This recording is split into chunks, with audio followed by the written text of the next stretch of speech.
Živijo, Božidar tukaj iz Hipnocentra Grilc. Danes bi par trenutkov z vami nekako preživel v okviru našega programa, ki ga jaz izvajam enkrat mesečno, pa tudi kakšnekrat več, in sicer to je odvajanje od kajenja. Zdaj pa tako, glede na to, da sem sam šel skozi to fazo, sem sam si pomagal, sicer sem delal to samo hipnozo, ampak ni toliko pomembno, sem šel skozi to fazo po 20 letih kajenja in točno vem, kaj se v vaši glavi dogaja.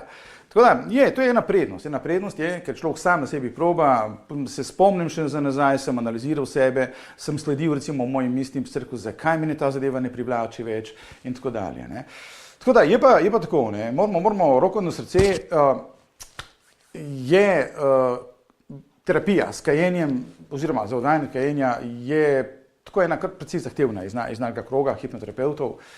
Zato ker, gledajte, zdaj prisiliti vas ne more nobeden nihče. Se pravi, ni je hipnoze, ki vas lahko prisili, da vi nehate kaditi. Zato, draga moja gospa, žena, mož, ki tam zakaj, ne mi pošiljati vaših partnerjev, ne klicariti na mesto njih, lepo prosim.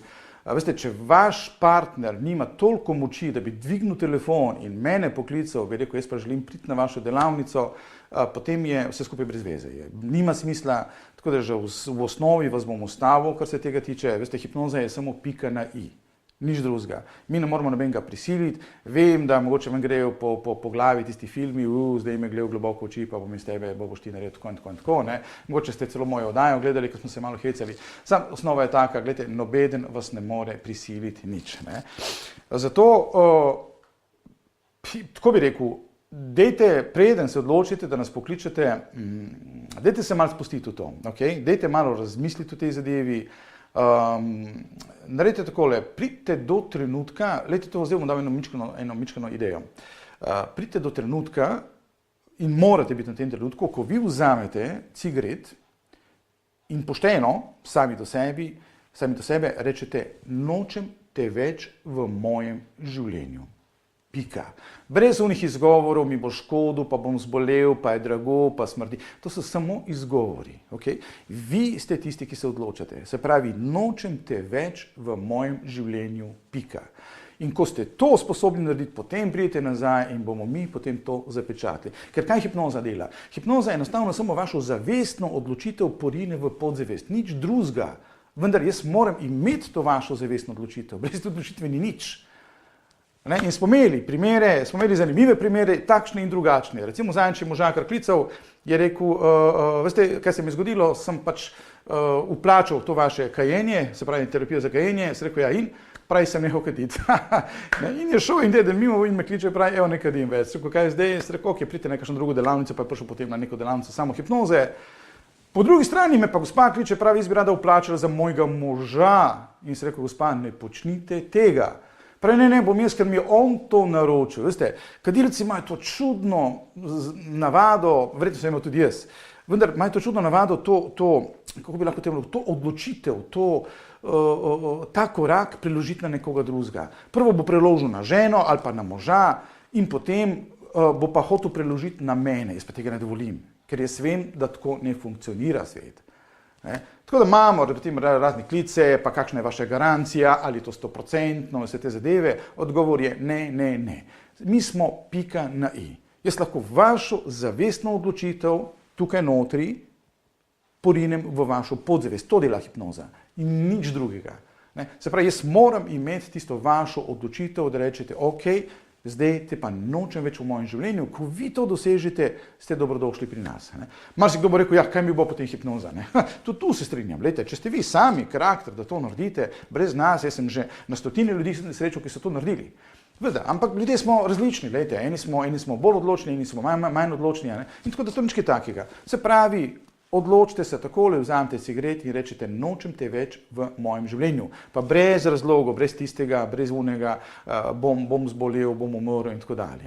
Zdaj pa eno mičkeno priporočilo pa dam kadilcem, ki nočejo nehati kaditi. Pazite, kajenje, veste kako je bilo? Na začetku moje kariere se še spomnim, čisto ena majhna anekdota z moje strani. Jaz sem še kadil in so potem prihajali kadilci za odvajanje od kajenja. In kakšnega so me zavohali, ali so videli moje rumene prste ali kaj takega, in potem me gleda tako malce nenavadno. Veste, in potem dvomi vidim v njegovih očeh in me ne verjame. Pravi, če bi to funkcioniralo, bi vi to že davno naredil. Ampak ni res, veste, kajenje je stvar odločitve. Če se odločim, bom, če se ne odločim, pač ne bom. In tako zgleda ta zadeva. Ne?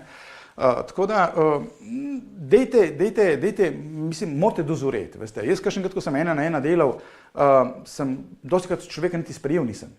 Ker sem videl, da enostavno ni pripravljen. Sem rekel, pejte domov, želim, da razmislite o tem, ko boste dozorel, pridete nazaj, pa bomo zadevo rešili. Ne? Tako da nobeden vas ne more nič prisiliti, imate pa možnost, mi smo pika na i, to vašo zavestno odločitev bomo noter porinili globoko v vašo podzavest, ko jo pa enkrat podzavest sprejme, jo bo pa udejanila, jo bo resničila. Veste, ker za vašo podzavest, pazite, podzavest ni kritična, se pravi, ona ni analitična, ni kritična, za njo je čist, ko bi rekel, neutralna je glede, ali vi kadite ali ne kadite, vi na zavestnem nivoju ste pač malce bolj drugačni. Ne? Se pravi, vaša podzavest, če vi njej naročite, glej, jaz pa sem končal s kajenjem, ona bo rekla, ok, si končal s kajenjem. Tako delujete zadeve, ne? Ampak ona informacija mora priti tam, ko vaše navade so. No in ko boste enkrat to naredili, boste videli, bo zadeva zelo enostavna, in se gre. Ne. Tako da jaz sem nažalost ne morem zaradi narave dela, ne morem obljubiti nobene garancije in tako zdaj pa ne vem, kako je že bilo tista varianta, če niste zadovoljni, vrnemo denar. Ni res, lejte, jaz moje delo bom naredil, ne, zdaj, če vam to odgovarja, pridite, ste dobrodošli, če pa ne, pa ne. Ampak gledajte, če hočete tudi na drug način, mislim, imate milijone možnosti. Veste, jaz sem spoznal ljudi, ki so končali ne vem, z nekimi bomboni, z flajštri, z neko akupunkturo in ogromno tega je. Ne? Ampak na koncu je vse tukaj. Zato dejte si dovolj časa, dejte malo razmišljati o tem, dejte razmišljati. In tako iz prakse vem, da prej ali slej vsak kadilec pride do točke, ko reče konec. Glejte, se je meni zgodilo, drugim in tako da. Več ali manj, dobro, mogoče nekdo pa hoče do konca življenja kaditi, vendar več ali manj vsak pride do točke, ki hoče nehati kaditi. Zdaj pa, en majhen nasvet vam bom dal. Za kadilce, tisti, ki nočete kaditi, kot sem rekel malce prej. In sicer, nažalost, pač vem, kaj hipnoza je, vem, kaj sugestija je, vem, kako to funkcionira, vem, kaj so subliminarna sporočila, in nažalost, zdaj, kdo je ta trend sprožil, jaz ne vem, vendar ta sporočila gor, ki so na škatlicah cigaret, vam škodijo. Okay? Tega se morate zavedati. Vam škodijo, zdaj so šli celo tako daleč, da so slike dali gor, kot pravijo Kitajci, slika je 1000 besed. Skratka, in to so ta subliminarna sporočila, katera grejo, veste, mimo vaše vednosti noter v vašo podzavest in vam delajo škodo. Zato, kaj naredite, ko v starih dobrih časih, ko sem jaz bil še mulca, smo imeli tiste plastične, zdaj so imajo celo iz aluminija, ne vem, kaj se dobi. Dejte, če vam še odgovarja kaditi, če ste še kadilec, prosim lepo, dejte se nabaviti tiste zaščitne škatlice, tako da tistih sporočil ne vidite. Okay? Ker tiste sporočila grejo noter v vašo podzavest in delajo škodo. Zato dejte se ogniti tega enostavno na ta način. Ali pa si, ne vem, ko se reče temu tabakero, pa preložite cigarete. Lepo prosim, ne tizga, ker, veste, ko vi vzamete 20krat, recimo, da je v škatlici 20 cigarete in ko vi 20krat vi vzamete, vi zavestno ne boste gledali na slikce, vendar vaša podzavest to vidi. Veste, in ko vi vzamete in piše gor, kajenje škodi, pozamete enkrat, pa kajenje škodi. To je isto, kot da bi vam nekdo 20krat na dan dal sugestijo, kajenje škodi, ti boš umrl, kajenje škodi, ti boš umrl, kajenje škodi, ti si impotenten, kajenje škodi, boš dobil raka in take zadeve. Veste, in te sugestije grejo noter.